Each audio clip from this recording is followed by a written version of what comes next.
Like, it's supposed to be in pain, but there's supposed to be this discomfort in the pose. And that's in life. Like I think we've gotten so comfortable in life in general. Anytime that we're discomforted, it's irritating and people don't react well to it. Listeners out there, yeah, find something that makes you uncomfortable and, go and do it every now and then. Yeah. I mean, the easiest way to do it is just turn the water on cold in the shower in the morning and just hang out for 30 seconds. That's right. That's pretty uncomfortable. Yeah. Or really tight pants, I mean, for uncomfortable. That's what I'm wearing right now. No. Arousing, whatever, it can go either way with that, Tyler. Did you, you seem to always have this kind of attitude growing up then? Was that something your parents bestowed? I was a fucking mess when I was growing up. I really did not I did not like who I was at all, as a teenager or as an adolescent, because I was this fat, weird kid that was just kind of awkward and no girls would talk to me. And I don't know, I just wanted to I always kept wanting to do something else. I realized that there's more life out there. I hated growing up in the suburbs. Yeah. I was just not a suburban guy. So I can agree as soon as I was 13, 14 years old, I would jump on the Erie Lackawanna and I would go into the village and do whatever. I'd go to A Street and check everything out, or I'd go to Washington Square Park and, watch guys selling dime bags, back in the day. Good times. Yeah, exactly. It was fun. And you go back to the suburbs and you're everyone's doing the same thing here. There's boring. Yeah, but for some people, that's where fine. They found their balance. Yeah. And there was that sense of communal, existence there that people liked. Your parents found that, Yes. But I was never there. So I didn't really start to figure out who I was till later in life. Till probably I was somewhere in my 30s. Really? And part of it is my wife. She's been just an amazing, amazing influence on me because she's Chinese. Yeah. Right. So when I first met my in-laws, one of the first things my mother-in-law said to me, she was like, "Guai, you're Jewish, right?" And I'm like, "Yeah." She's like, "Chinese people so much smarter than Jews." And I was like, "Okay, where are you going with this?" She's like, "You Jews eat so much Chinese food. Chinese people, only people smart enough to make money from Jews." So I started cracking up. She starts cracking up. And I was like, I love this woman. She's amazing. And they're all laughing. This is so great. But the Eastern philosophy of life is so much healthier than the Western philosophy of life. So my wife Sasha, she's a badass. Did she influence that? She teach you a lot of expose you to a lot of that? But indirectly, it's kind of she's that whole sense of celebrating the self doesn't really exist. It's birthdays are not a huge thing. So it's oh, look at me. It's me. And for for some people it's cool. And I am a birthday person. Yeah. But for, a lot, in that Eastern philosophy, a lot of it is think of the community instead, take your ego out of it. This is just the way things are, it's sort of a watered down, Buddhist mindset in her household. Mm-hmm. So just no matter what goes wrong, just, you sort of work through it and things are okay. It's my parents were more prone to freaking out about stuff and yelling at each other and blowing up. Her parents are they never yelled at each other. It never happened, So I didn't really know what mindfulness was or Buddhism was. And then I got into my 30s and I started to kind of see how she was, and we had kids. And when you're raising kids in a household, the influence that you have on them is so impactful. And the thing I remind myself all the time is they didn't pick to be born. That's something that I decided. Yeah. So, and my wife decided. So you have to have this sense of responsibility in how you're raising these people, So you need to create an environment for them where they feel loved first and foremost. Yeah. Someone feels loved from the minute they pop out of the womb till they're 3 years old, they're good. If they don't feel love from when they're born to in their early developmental years, they're going to have a lot of challenges throughout life.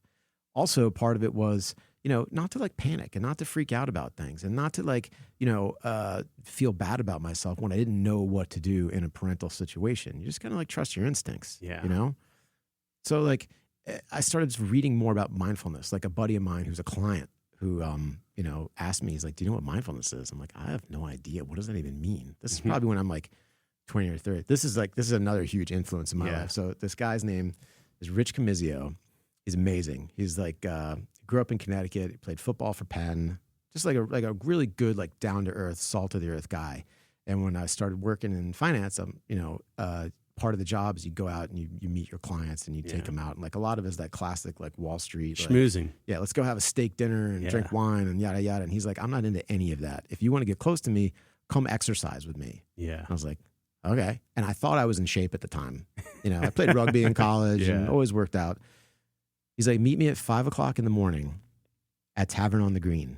Oh, wow. We're going to work out with a guy who used to be an ex-Navy SEAL who comes up here, 2 or 3 times a year from Houston, Texas. And he gives you like a boot camp style workout. I was like, all right, I'll meet them. And it's like, for work, I got to go.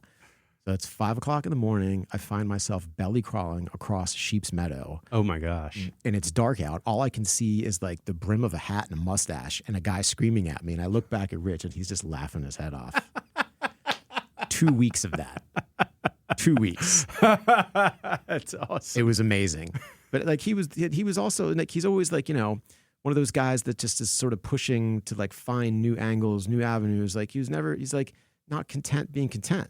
It's not like that for him. So like, when Mindfulness came across his desk, he was like, wow, this is really cool. Do you know what this is? I'm like, no. And then I started reading it and I just went down the rabbit hole of like reading books by the Dalai Lama, reading books by like Thich Nhat Hanh, reading books by the yogis, reading Ram Dass, listening to Jack Kornfeld, just sort of like exploded.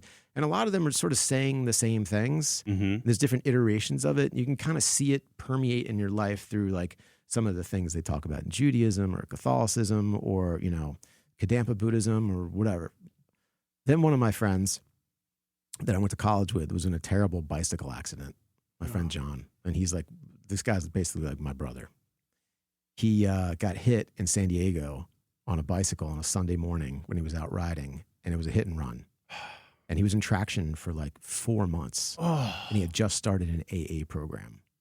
Holy moly. So, I mean, but it's beautiful. Like the AA guys came to his hospital room and had AA meetings with him in the hospital room while he's in traction. Yeah, I get chills thinking about it. I mean, like there's some fucking beautiful shit out there. Yeah. People that are hurt and that are broken will come through for each other in ways that you can't even imagine. I mean, it's nice. And then he gets out and he's sort of looking for meaning in his life because he's sober now. Yeah. And he was in this terrible accident. And I asked him, I was like, are you really pissed at this guy that hit you? And he's like, I was. And then I forgave him. And as soon as I forgave him, I was able to let him go and move forward in my life. And then he started dating a girl that was into Kadampa Buddhism, which is sort of like modern Buddhism. And there's a Kadampa center here in the city. And he's like, I'm going to come back to New York to visit my family. Come listen to a talk with this guy named Steve Krantz at the Kadampa Buddhist Center. And I was like, all right, what's the talk on? And he's like, it's on the poisons of anger. Yeah.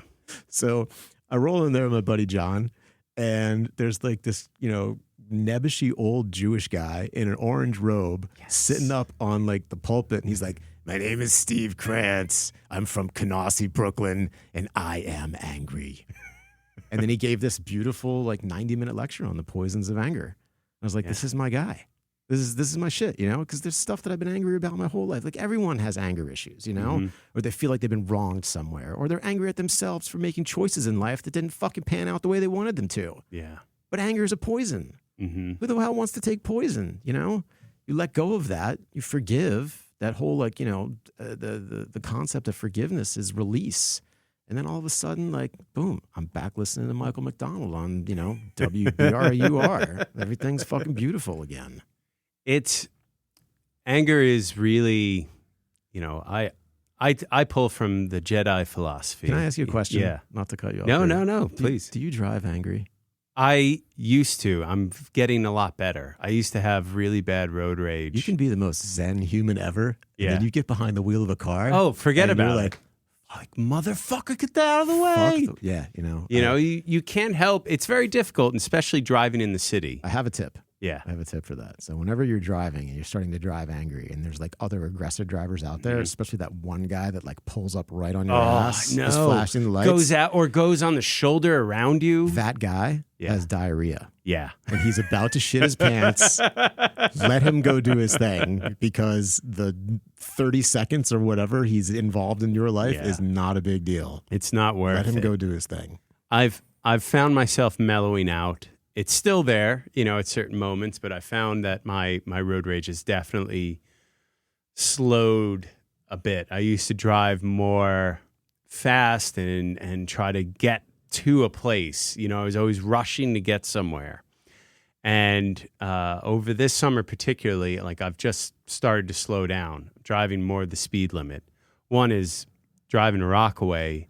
They put up a whole bunch of cameras, that has significantly changed how I've driven, to be honest. Like that has really slowed me down. And, it takes me a little longer to get to the waves, but it's so much more mellow when I'm going 25 instead of 45, and I find that to be helpful. And I've just, doing my mindfulness practices. It's because you get distracted, and those distractions, they take that stereo dial and just spin it off into oblivion. And then there's just like static blaring in your head. And nobody wants to listen to static. It's really agitating. And when you get a good audiobook or podcast on, you don't need to rush. Yeah, you want to enjoy this thing. You're like, I'm actually going to go slow because I want to get to the end of these chapters or whatever, you know? So that I find helpful, but that's hard. That's hard as a surfer too, especially as a surfer in New York City, because, time is a limited resource. And you have to drive out to the beach, out to the waves. You have a wife, you have a job. A lot of us have families. You should have been here an hour ago. Yeah, and the Atlantic is like that. It is a fickle piece of water. Yeah. I mean, literally, you can be there and it's like so fun, and 40 minutes later, it's nothing. The wind changes and just blows it to shit, or the tide changes and the swell goes away, you kind of have to drop everything whenever it's happening and go do it, and that's just not an option for a lot of people. So, as before we started recording this and I came in and you were like, have you been surfing much? And my response was, I try not to think about it when I'm not in Montauk, because it's a massive distraction. Yeah. And then if you try to live as a present person, if you wake up and there's waves and you're somewhere where there's waves, you're going to surf. And that's awesome. But if you wake up and you look on a camera and you're, a 2-hour drive away from the waves, you're just going to be like, shit, I'm missing it. Yeah. And then you'll be distracted all day long because your homies are out there scoring and you're behind your desk, whatever, in front of the screens, pounding coffee. I've gotten better as I've gotten older to kind of just let it be. Like I'm not feeling that FOMO that I've felt in the past. It used to be much more intense, and I've just been like, there's always waves. There's always going to be waves. There will be another session, and I will have another opportunity to go surfing. And that reminder has always helped me, or particularly in the last year, for sure. I've felt that subside.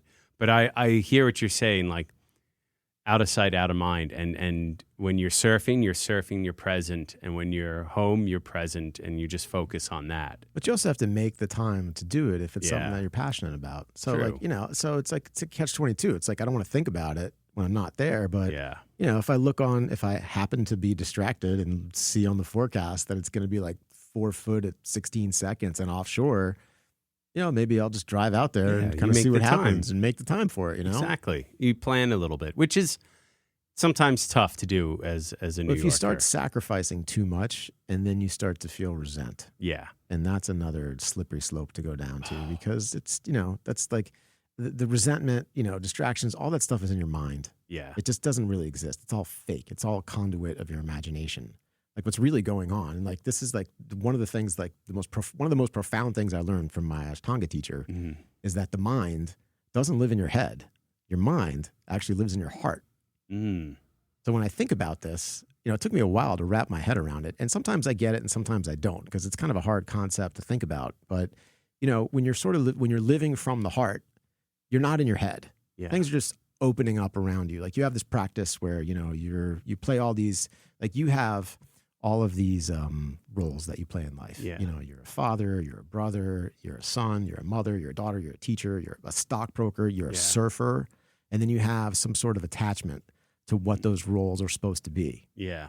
But the second you sort of ditch the idea of what that role is and just be that role, like those are the times when you're living from your heart. When you're like, I need to be this to do that. I need to be this. I need to be that. As soon as you start like associating like the I back in there, you bring the ego back into it.